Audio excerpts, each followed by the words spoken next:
नमस्कार मित्रांनो, DH mind ब्लॉगमध्ये तुमचं स्वागत आहे. आपण ई कॉमर्स आणि एम कॉमर्सचे पार्ट्स पाहत आहोत. पार्ट 1 हा कंप्लीट झाला आहे.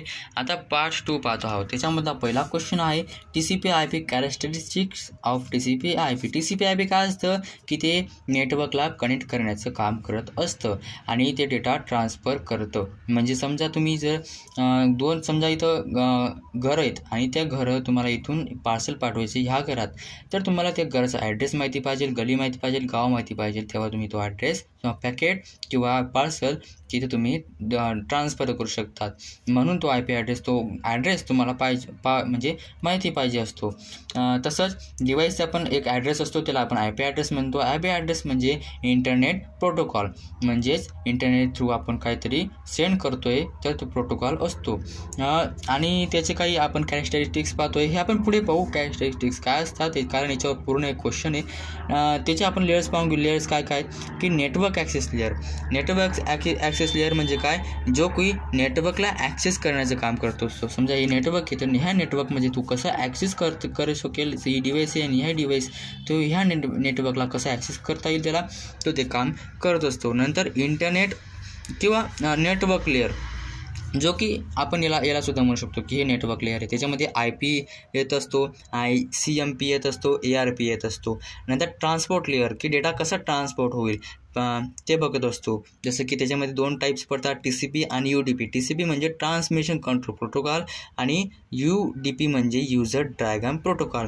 ट्रान्समिशन कंट्रोल प्रोटोकॉल काय करत असतं की data character by character transport करण्याचं काम करत असतं आणि तो बाईट कोडमध्ये ते ट्रान्सफर करतं. आणि UDP काय करत असतं, डिलिव्हरी सर्व्हिसेस करत असतं, connection between receiving and sending host, म्हणजे 2 जणांमध्ये ते करत असतं, सेंड करत असतं, पण एलिमिनेट्स एस्टॅब्लिशिंग अँड व्हॅलिडेटिंग कनेक्शन्स, म्हणजे ते बघत नसतं, ऑथेंटिकेशन ते करत नसतं.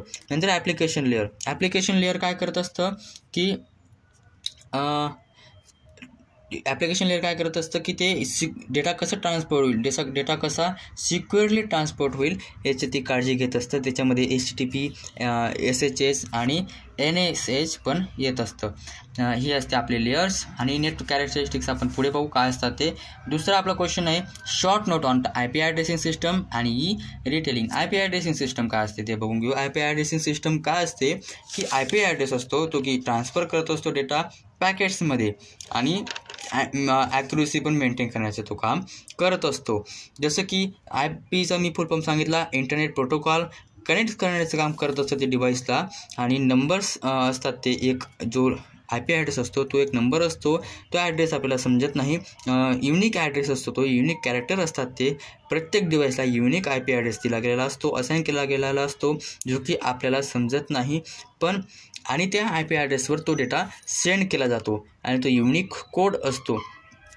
आणि त्याचे काही 2 डिस्टिंक्ट पडतात, IPv4 आणि IPv6. IPv4 हा आता 4 बिलियन IP ॲड्रेस म्हणजे अलोकेट करतो. एक सोबत 4 बिलियन IP ॲड्रेस अलोकेट करत असतो डिव्हाइसला, म्हणजे 4 वेगवेगळे IP ॲड्रेस. पण आता खूप मोबाईल झाले, खूप डिव्हाइसेस झालेत, 4 बिलियनपेक्षा डिव्हाइसेस जास्त झालेत. म्हणून आता काय की IPv6 आलं आहे, ते IPv6 आता trillions of IP address assign करत असतं डायरेक्ट. म्हणून आता IP ॲड्रेसची कमतरता आपल्याकडे भासणार नाही IP ॲड्रेस असाइन करताना प्रत्येक डिव्हाइसला. त्याच्यामध्ये काही टाईप्स पडतात जे की public, private, static and dynamic. Public म्हणजे काय, जो की पब्लिकली अवेलेबल असतो. समजा हे यूट्यूब आहे आणि यूट्यूबला तुम्ही काहीतरी सर्च केलं यूट्यूबमध्ये आणि यूट्यूबमध्ये सर्च केल्यावर तुम्हाला तो व्हिडिओ तुमच्या यूट्यूबमध्ये, तुमच्या ॲपमध्ये, तुमच्या ब्राउझरमध्ये तो पाठवतो, जो की IP ॲड्रेस थ्रू पाठवतो. तो बघतो की ही रिक्वेस्ट कोणाकडनं आली, या IP ॲड्रेसकडनं ती आली होती. मग तो IP ॲड्रेस तुमचा पब्लिक लिहून गेला, तो म्हणजे पब्लिकला दिसत होता. पण आता प्रायव्हेट म्हणजे काय, समजा तुमचं वायफाय आणि वायफायला तुम्ही कनेक्ट केलं, तर इथं पण तुमचा IP ॲड्रेस आहे, जो की वायफायने तुम्हाला अलोकेट केला तेव्हाच. मग तो IP ॲड्रेस तुमचा प्रायव्हेट होऊन गेला, जो की कोणाला दिसत नाही. नंतर आपलं स्टॅटिक म्हणजे जो कधी चेंज होत नाही, ज्याला कधी चेंज केला जात नाही, म्हणजे चेंज केला जाऊ शकतो पण कोणी चेंज करत नाही. स्टॅटिक म्हणजे समजा एखाद्या वेबसाईटचं पण IP ॲड्रेस असतात, जे की समजा गुगलचा IP ॲड्रेस वेगळा असतो, तुमच्या वेबसाईटचा IP ॲड्रेस वेगळा असेल आणि ते बघू आपण वेबसाईटचं IP ॲड्रेस कसं असतं ते. पण IP ॲड्रेसचा स्टॅटिक असतो. नंतर डायनॅमिक म्हणजे आपला मोबाईलचा IP ॲड्रेस सतत चेंज होत राहतो. जर तुम्ही डेटा ऑन केला आणि थोड्या वेळानंतर डेटा ऑफ करून नंतर 5-10 मिनिटात परत ऑन केला आणि तुम्ही जर कम्पेअर केलं पहिला IP ॲड्रेस आणि सेकंड IP ॲड्रेस हा वेगवेगळा असेल, कारण तुम्हाला IP ॲड्रेस हा बदलत राहतो. नंतर आहे ई-रिटेलिंग म्हणजे ऑनलाईन सर्व्हिसेस, ऑनलाईन प्रोडक्ट्स असतात, जसे की दुकान म्हणजे ऑनलाईन दुकानसारखं, ऑनलाईन शॉप, आपण ऑनलाईन शॉपिंग करू शकतो. जसं की इथं दिले आहे की ऑनलाईन स्टोअर फंड्स म्हणजे आपण ती ऑनलाईन त्याला ऑनलाईन आपण ती एखादे प्रोडक्ट आपण विकत घेऊ शकतो. जसं की आपण प्रोडक्ट सिलेक्शन म्हणजे प्रोडक्ट कोणता आपल्याला पाहिजे, कोणत्या कॅटेगरीचं पाहिजे, आपण तसं विकत घेऊ शकतो तो प्रोडक्ट. नंतर आहे आपल्याकडे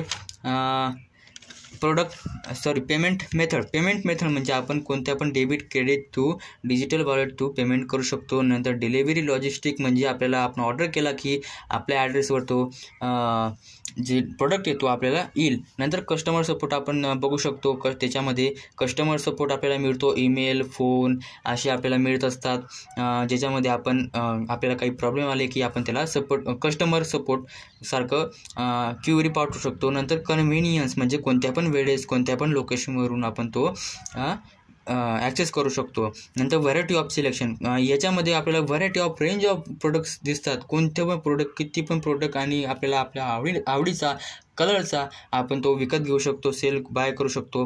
नंतर कॉस्ट एफिशियन्सी आणि एवढं सगळं झाल्यावर हे सर्व लोअर प्राईसमध्ये आपल्याला ते बघायला मिळत असतं as compared to offline stores. नंतर आपला पॉईंट हा आहे डोमेन मॅनेजमेंट.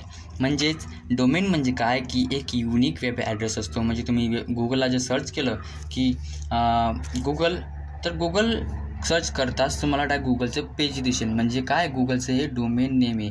म्हणजे प्रत्येक वेबसाईटचं, समजा तुम्ही ॲमेझॉनचं केलं तर ॲमेझॉन दिसेल. म्हणजे प्रत्येक वेबसाईटचं तुम्हाला युनिक डोमेन नेम दिसतं आणि तुम्हाला रजिस्टर करताना ते युनिक घ्यावं लागतं. कोणाचं सेम नको हवं, कारण सर्च करताना प्रॉब्लेम नको युजरला. नंतर डोमेनचे नेम जे की ॲड्रेस टू रीच वेबसाईट म्हणजे तो एक ॲड्रेस असतो जो की तुमच्या वेबसाईटला रीच करण्यासाठी प्रयत्न करत असतो. आणि तो IP ॲड्रेस कसा वर्क करतो की डोमेन नेम कसं वर्क करत असतं की डोमेन समजा तुम्ही टाकलं गुगल आणि गुगल हे कन्वर्ट होऊन जातं त्याच्या रिअल IP ॲड्रेसमध्ये.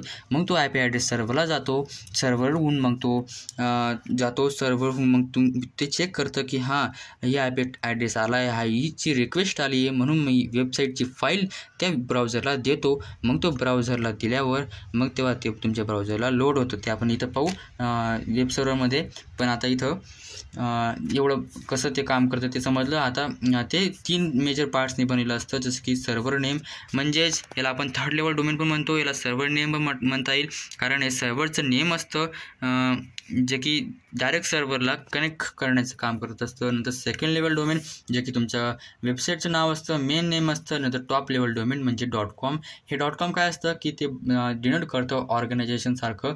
जसं की हे आता कॉम काय करतं आहे, कमर्शियल बिझनेस डिनोट करण्याचं काम करते. तसं .गव्हर्नमेंट पण राहतं, .गव्हर्नमेंट. तसंच .एज्युकेशन पण राहतं, एज्युकेशन असं शॉर्ट फॉर्म असतात त्यांचेवाले. आणि असं URLमध्ये तुम्हाला ते दिसतं. www हे फर्स्टला असतं, मिडलला सेकंड लेवल डोमेन आणि टॉपला असतं इकडं शेवटी असतं ते .com टॉप लेवल डोमेन. नंतर आपण बघू की बघा डोमेन नेम सिस्टम कशी काम करते की ट्रान्सलेट इंटू IP ॲड्रेस, नंतर मग ती सर्च करत असते. नंतर आपला टाईप्स वेब सर्व्हर्स आणि टाईप्स ऑफ वेब सर्व्हर्स काय की वेब सर्व्हर एक सर्व्हर आहे जो की एक प्रोग्राम आहे आणि जो की नेटवर्क रिक्वेस्ट ऑफ युजर म्हणजे युजरने जर तुम्हाला नेटवर्क रिक्वेस्ट पाठवली, समजा हा एक ब्राउझर आहे आणि हा युजरचे ब्राउझर आहे, या ब्राउझरवरनं मी सर्च केलं यूट्यूब, ब्राउझर समजा गुगलचं क्रोम आहे त्याच्यावरनं मी सर्च केलं यूट्यूब, तर ते त्या वेब सर्व्हरला रिक्वेस्ट जाईल HTTP थ्रू. नंतर मग ती रिक्वेस्ट ठीक आहे याने काय सर्च केलं आहे यूट्यूबचं ते कन्वर्ट करेल IP ॲड्रेसमध्ये. नंतर मग ते IP ॲड्रेस इथं जाईल, मग तो चेक करेल, हा ठीक आहे मला IP ॲड्रेसचा रिक्वेस्ट आली आहे, म्हणून त्या IP जे फाईल्स आहेत, ज्या की फाईल त्या ब्राउझरला रन होतील आणि ती फाईल रन झाल्यावर जी वेबसाईट ओपन होणार आहे ती यूट्यूबची ओपन होणार आहे, त्या फाईल्स हा या ब्राउझरला सेंड करून देतो आणि मग ते या ब्राउझरला ते ओपन होत असतात आणि रन होत असतात. मग तेव्हा आपल्याला ती यूट्यूबची इंटरफेस दिसत असतो, फ्रंट एंड दिसत असतं आणि तो बघा दिला आहे server file and create web page. ठीक आहे, त्याचे टाईप्स पडत असतात. ॲपेचे पण HTTP असतं ते सर्व्हर, म्हणजे आपण HTTP बघत असतो. HTTP आपण ऐकलं खूप वेळेस, म्हणजे ॲपेचे वेब सर्व्हर एक टाईप आहे जो की 60% इन द वर्ल्ड यूज होतो आणि ते ॲपेचे सॉफ्टवेअर फाउंडेशनने तयार केलं आहे आणि ओपन सोर्स म्हणजे काय की ते आपण चेंज करू शकतो आपल्या रिक्वायरमेंटप्रमाणे आणि आपण आपल्या गरजेप्रमाणे त्याला तसं यूज करू शकतो आणि ते कुठं पण चालतं, विंडोजमध्ये, मॅकमध्ये, लिनक्समध्ये पण चालतं. नंतर त्याला ॲपेचे लायसन्सची गरज पडत असते चालवण्याकरिता. नंतर सेकंड आपलं मायक्रोसॉफ्ट इंटरनेट इन्फॉर्मेशन सर्व्हिस, म्हणजेच ते मायक्रोसॉफ्टने बनवलेली ऑब्वियसली गोष्ट आहे. ते ओपन सोर्स नाही आहे, म्हणजे त्याला चेंज करता येणार नाही. त्याला इझियर टू यूज आहे, म्हणजे त्याला इझियर टू त्याला चांगलं यूज करता येतं. त्याला काहीच म्हणजे जास्त कठीण काम नाही त्याला चालवण्याचं आणि जे ॲपेचे सारखं त्याच्यामध्ये सर्व्हिसेस आपल्याला फीचर्स बघायला मिळतात आणि इझिली इन्स्टॉल होऊन जातं. नंतर एनजीएक्स हे एकदम लहान आहे की लाईट रिसोर्स युटिलाइज, म्हणजे लाईट एकदम हलकं रिसोर्स युटिलाइज करत असतं, स्केलेबिलिटी आहे आणि used for proxy servers and load balancers, हे त्याचे पॉईंट्स आहेत. नंतर लाईट TPD, म्हणजे याला आपण लाईटही पण म्हणू शकतो, जे की 0.1% इन द वर्ल्ड यूज होत असतं आणि ते कमी CPU घेत असतं. ठीक आहे, तर नंतर आहे म्हणजे आणि ते इझियर टू रन पण आहे, त्याला कमी मेमरी पण लागते, कमी मेमरी स्पेस लागतो. स्पीड ऑप्टिमायझेशन आणि ओपन सोर्स असल्यामुळे त्याच्या आपल्या स्पीड ऑप्टिमाइज करता येते आपल्या गरजेप्रमाणे आणि चेंज करता येते. नंतर आपला सन जावा सिस्टम वेब सर्व्हर हे ओपन सोर्स नाही आहे आणि हे सपोर्ट व्हेरियस लँग्वेजेसला सपोर्ट करत असतं. HTML दुसऱ्या वेगवेगळ्या लँग्वेज सपोर्ट करत असतं आणि हे लार्ज वेबसाईट किंवा मीडियम वेबसाईटला चांगल्या प्रकारे हँडल करतं. ठीक आहे, नंतर आपला शेवटचा पॉईंट जो की डेव्हलप वेब ब्लॉग काय असतं की शेअरिंग इन्फॉर्मेशन. मी खूप सारे असे टॉपिक्स आहेत त्यांच्यापैकी जे की मी आधीचेच अपलोड करून ठेवलेले आहेत. शॉर्टमध्ये तुम्ही पाहिले असतील किंवा पाहणार तर तुम्हाला अजून चांगलं थोडं एक्सप्लेनमध्ये पाहायचं असेल तर तुम्ही ते पाहू शकतात. जास्त काही डीपली एक्सप्लेन नाही आहे, पण शॉर्टली याच्यापेक्षा चांगलंच एक्सप्लेन तिथं मी केलेलं आहे. इथं मी फक्त रिव्हिजन म्हणून तुम्हाला घेतो आहे. ठीक आहे, वेब ब्लॉग काय असतं की शेअरिंग इन्फॉर्मेशन, म्हणजे एखादी इन्फॉर्मेशन जर आपल्याला शेअर करायची तर शेअर केल्यावर ती आपल्या फॉलोअर्सला ती दिसते, आपल्या कस्टमरला ती दिसते आणि तो तिथं बघून काही आपण अपडेट दिलेले असतात किंवा काहीतरी इन्फॉर्मेशन दिलेली असते, असं काहीतरी वेगवेगळे आपण कंटेंट त्याला आपण प्रोव्हाइड करू शकतो, दाखवू शकतो, जी की वेबसाईट असते. ठीक आहे, नंतर कशी ती वेब ब्लॉग बनवायची, आपल्याला पहिले चूज प्लॅटफॉर्म करावं लागेल, म्हणजे एखादा प्लॅटफॉर्म आपल्याला पहिले चूज करावं लागेल, जसं की वर्डप्रेससारखा आपल्या डोमेन जर आपल्याला वेब ब्लॉग बनवायचा आहे. नंतर पिक डोमेन नेम, तुमचं डोमेन नेम आपण बघितलं डोमेन नेम काय असतं, डोमेन नेम पिक करावं लागेल, चूज करावं लागेल, जे की युनिक असायला पाहिजे, मेमोरेबल असायला पाहिजे, तुम्हाला ते आठवण पाहिजे किंवा दुसऱ्याला ते आठवण पाहिजे, काहीतरी एक मस्त नाव असायला पाहिजे आणि ते अवेलेबल का ते चेक करून घ्यायचं. नंतर आपलं गेट होस्टिंग सर्व्हिस, म्हणजे आपल्याला होस्टिंग सर्व्हिसेस चांगल्या प्रकारे, कारण बाकीच्या सर्व्हिसेस विकत असतात, त्या विकत 1 वर्षासाठी 2 वर्षासाठी अशा त्या सर्व्हिसेस आपल्याला मिळत असतात, तशा त्या सर्व्हिसेस आपण विकत घेऊन घ्यायच्या. जसं की ब्लू होस्ट नावाची पण सर्व्हिस आहे, ते प्रोव्हायडर आहे, ते आपण घेऊ शकतो. नंतर सेट युअर ब्लॉग, तुमच्या सर्व झाल्यानंतर तुमचा ब्लॉग सेट करायचा, जसं की इन्स्टॉल युअर ब्लॉगिंग प्लॅटफॉर्म, म्हणजे तुमचं ब्लॉगिंग प्लॅटफॉर्म जो आहे तो इन्स्टॉल करायचा आणि तुमची थीम, तुम्हाला कलर कसा पाहिजे तुम्ही कस्टमाइज करू शकतात, तुम्ही कलर कसा पाहिजे, वेगवेगळे कस्टमायझेशन असतात त्याच्यामध्ये. नंतर कस्टमायझेशन गेल्यानंतर तुमच्या इनिशियल पेज करायचं, म्हणजेच तुमचं नाव, तुमचं पत्ता, कॉन्टॅक्ट पेज, ऑप्शनल म्हणजे पोर्टफोलिओ, तुम्ही तुमचं अबाउट पेज, की तुम्ही या वेब ब्लॉगमध्ये तुम्ही काय इन्फॉर्मेशन टाकणारे, अपलोड करणारे, अपडेट करणारे, आहे ते तुम्ही लिहू शकतात. नंतर राईट ब्लॉग पोस्ट. एवढं सगळं झाल्यावर तुम्ही ब्लॉग लिहू शकतात. आणि ब्लॉग लिहिलं कसं लिहायचं की तुम्ही एक स्पेशल टॉपिक चूज करायचा, क्लिअर तुमचं पाहिजे, स्टायलिंग पाहिजे थोडी लिहिण्याला, कीवर्ड्स यूज करायचे, थोडेसे कमी शब्दात लिहिण्याचा प्रयत्न करायचा, जास्त बोरिंग करायचं नाही. आणि पब्लिश करून द्यायची ती पोस्टला, अपलोड करून द्यायची. नंतर अपलोड झाल्यानंतर तुम्ही तिला प्रमोट करू शकतात, शेअर पोस्ट करू शकतात.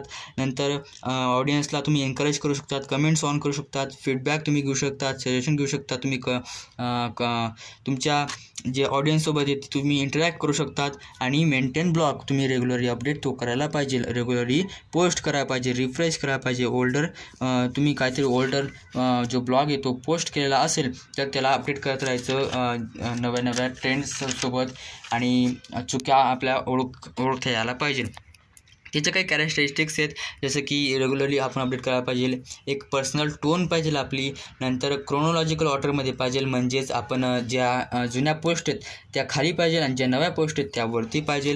नंतर इंटरॅक्टिव्हिटी म्हणजे डिस्कस, म्हणजे तुमचे ऑडियन्स आणि तुम्ही ऑथर आहेत, तुम्ही ऑथर आणि ऑडियन्समध्ये चांगलं कम्युनिकेशन पाहिजे. नंतर फोकस्ड ऑन स्पेसिफिक टॉपिक, तुम्ही एखादा टॉपिक निवडा, जसं की फूड, ट्रॅव्हल, फॅशन, असं काहीतरी etc. नंतर यूज मल्टीमीडिया, म्हणजेच तुम्ही तुमच्या पोस्ट करताना तुम्ही इमेजेस टाकू शकतात, व्हिडिओज टाकू शकता. आणि असेच व्हिडिओ पाहण्यासाठी माझ्या चॅनलला सबस्क्राईब करा. आणि पुढच्या पार्टमध्ये आपण भेटू, पार्ट 3मध्ये ई कॉमर्स आणि एम कॉमर्सच्या. धन्यवाद.